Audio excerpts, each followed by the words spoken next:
Hello everybody, this is MTG here today with another Magic the Gathering video. Now before I can get into what this video actually is, I have to just make a couple of statements before we start this off. First off, this entire video was filmed before the August 3rd banned and restricted announcement. There are a couple cards on this list of cards that I am happy to see leave standard that were banned, and I considered going back and changing them, but I decided that it would be better to leave them in because my thoughts on them haven't changed. It's almost like they're just rotating out a little bit early. So my thoughts of why I think it'll be good to not have them in the format kind of just apply to now instead of when Zendikar is released. So things like, I'm going to spoil it, Teferi is on the list, so I'm going to talk about it as though it's legal now. It's not legal anymore, but it gives you my thoughts on why it was a good thing to ban him. So just keep that in mind. Second off, this video is extremely experimental in terms of being a little bit more cinematic, or I don't know, you'll see with card introductions, they don't just appear on screen, they have visual effects that go with them, and I want to know what you guys think of that in the comments down below. Either way, why don't we move back into the original video. Hello everybody, this is MTG here today with another Magic the Gathering video. In today's video, I'm going to be talking about standard rotation and the cards I am most happy to see leave standard. For those of you who don't know, standard rotation is an event that happens once per year where the 4 oldest sets from standard rotate out and are no longer legal. I'm not going to get into too many of the details here, but if you want to check it out and learn more about it, I did a video where I did a whole guide over what rotation means, how it works on MTG Arena. I answered all those basic questions, so if you want to see that, there'll be a link in the description, so check that out. But without further ado, here are my top 10-ish cards that I am happier leaving standard. Now, going into this, it's going to sound a lot like, oh, I lost to this card, I don't like it. And that's not really true. Yes, a lot of these cards are in meta decks, and I'm just kind of tired of seeing them. Some of them are more broken than others, and some of them may not actually be problems within the game. It's just that I've seen it so much that I want to see something new. And actually, relating to that, rotation isn't always a happy time. Like, yes, the power level of standard does go down, but there are some cards that I'm actually going to be very sad are leaving standard, and so next week I am going to be doing a video covering that, so stay tuned for that. But without further ado, why don't we jump right into this? So at number 13, we have Nightpack Ambusher. So this is a 4-cost wolf that really just encourages people to play counterspells, and while I don't exactly have an issue with counterspells, I have an issue with a deck that counterspells are the main gimmick. You know, like, a deck that runs counterspells in it, that's fine. But a deck that the whole purpose is I'm going to place things at instant speed, I'm just not a huge fan of that, and this card really enables it. It's the big win con. It's, I'm gonna get lots of creatures without having to cast them so that I can always counter your stuff.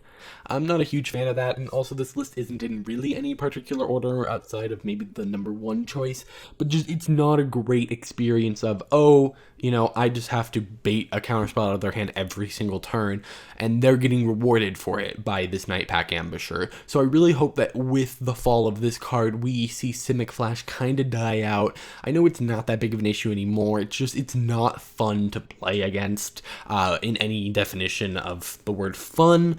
I'm not saying that, like, I don't know, I'm fine with like an instant speed deck, but the fact that it's all counter spells.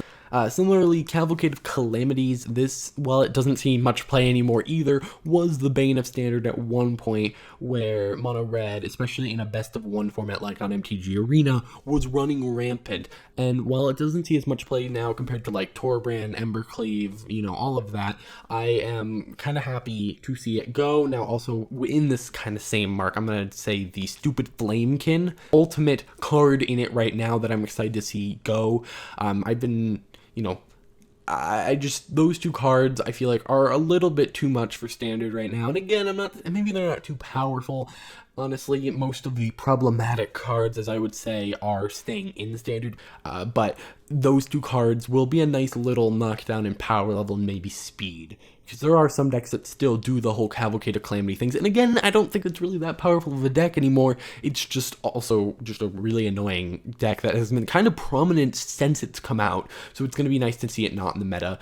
Similarly to Nightpack Ambusher, we have Bryanbourne Cutthroat. This is another card similar to Nightpack Ambusher. Don't know why they're not right next to each other, but this one will again be a major blow to Simic Flash. I've already talked about why I dislike Simic Flash. So yeah, just coming in at number 10, and speaking of the meta being defined around it, Wilderness Reclamation, the head of the Reclamation decks now that use Expansion Explosion, which is also rotating out, but I have no problem with that card. The biggest issue has been Wilderness Reclamation, whether it be looping it with Nexus of Fate before that was kicked out of Standard, or just, using it for Expansion Explosion, using it to always have the mana for counter spells. It has been defining the meta, similar to how Fires of Invention was before it was banned, ever since it's come out. Whether, during some periods it did dip down a little bit lower, especially while Fires of Invention was in Standard, because it was just the better option, but then as soon as it was removed, Wilderness Reclamation shot back up there, and it'll be nice to see it not be here. Honestly, a lot of these cards are here not just because of power level, and that is an aspect of it, but mostly because a lot of these cards have been seeing play since the day they were introduced. If you look at the meta now, there are some cards like, Growth Spile wasn't hugely played until, Uro kind of came out, and that theme of just ramping really quickly came around. Now, that's not 100% true, but Growth Spile has become much more prominent now, but I haven't been seeing it this entire Standard, although I may be happy to see it leave. But we'll go on from there. Number 9, we have Thought Erasure. So this is an annoying card that for a while in Standard, you could almost assume that the second your opponent played blue or black mana, you were getting Thought Erasure on turn 2, and it's just the most infuriating thing to have just your whole hand reveal. They get to pick anything, and now, there is Antagonizing Remorse, which I would probably say is a better card, can fit in any black deck, but it'll be nice to see this one go, just because, again, this one's kind of been making waves ever since it's come in, and just hand disruption is one of the most annoying things, so the less of it we can have, the better. Maybe, because I've been running into a lot of just, I'm going to look at your hand every single turn and pick something and get rid of it. Maybe this will stop that a little bit, but yeah, this is just an annoying card. Hand disruption's kind of irritating, so it'll be nice to see it go. But, of course, by the way, if you guys like any of these cards, I somewhat like Night Pact Ambusher. I'm just kind of excited to see it not in Standard. And obviously, all these cards will still be legal in Historic. So, obviously, if you like those cards, you can move into Historic. Then we have at number 8, I guess I'm not really numbering these, but whatever, Nissa, Who Shakes the World. This is just a very pushed Planeswalker. It defends itself with 3/3s. First off, it untaps the land, which I think was probably one of the biggest issues with it, besides her passive.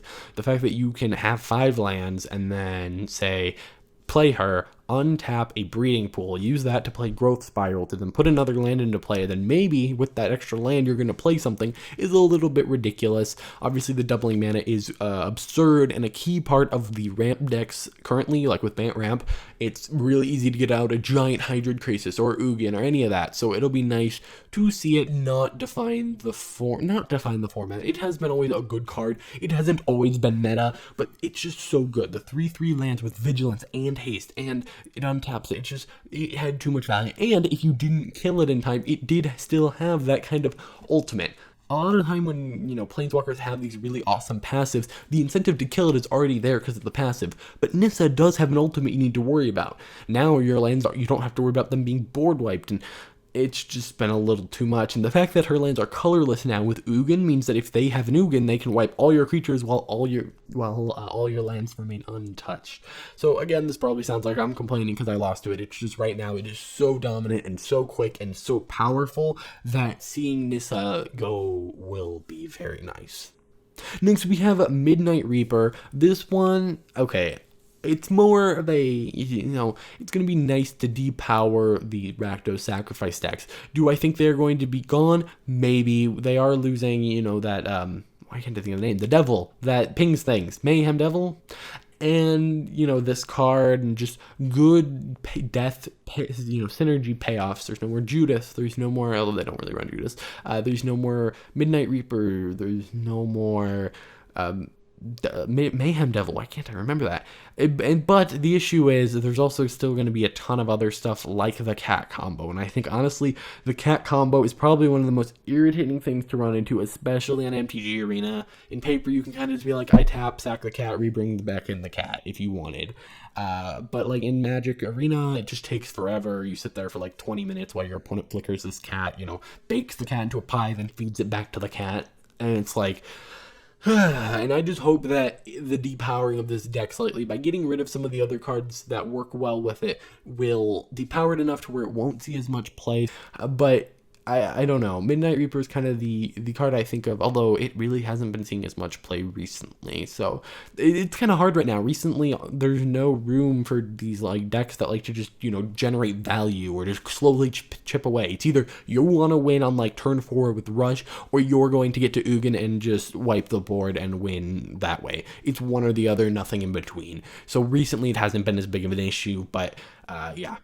Next, we have Knight of the Ebon Legion. I'm kind of tired of this one drop. It is almost as unblockable for the fact that, on turn 3, they're going to swing at you, and yes, you can block, and you make them use all their mana, but then you lose your creature, and it has a death touch, which is unnecessary, and it slowly gets bigger, and it's all just on a 1-drop.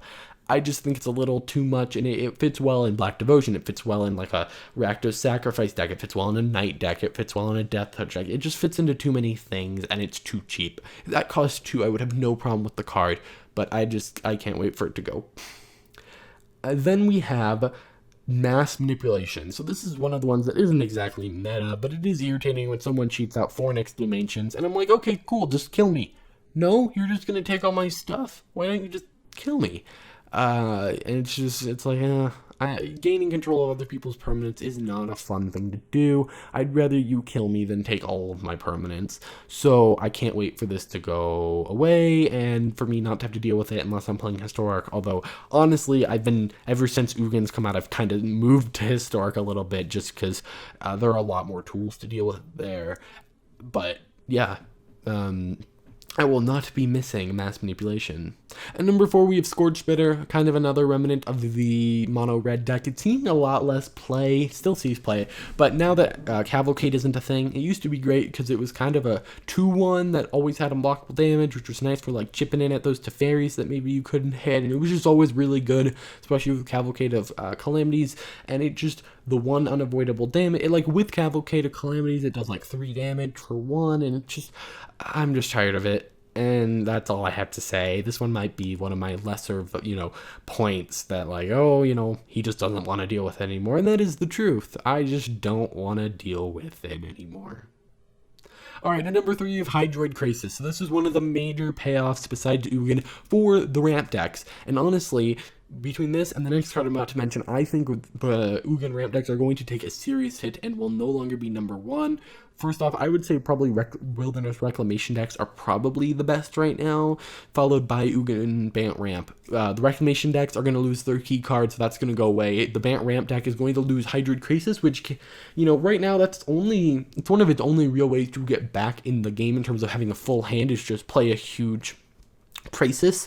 So unless in Zendikar we see something huge that can like an X spell that draws you a bunch of cards, I really don't think that Bant Ramp can be as powerful or as dominant in the meta.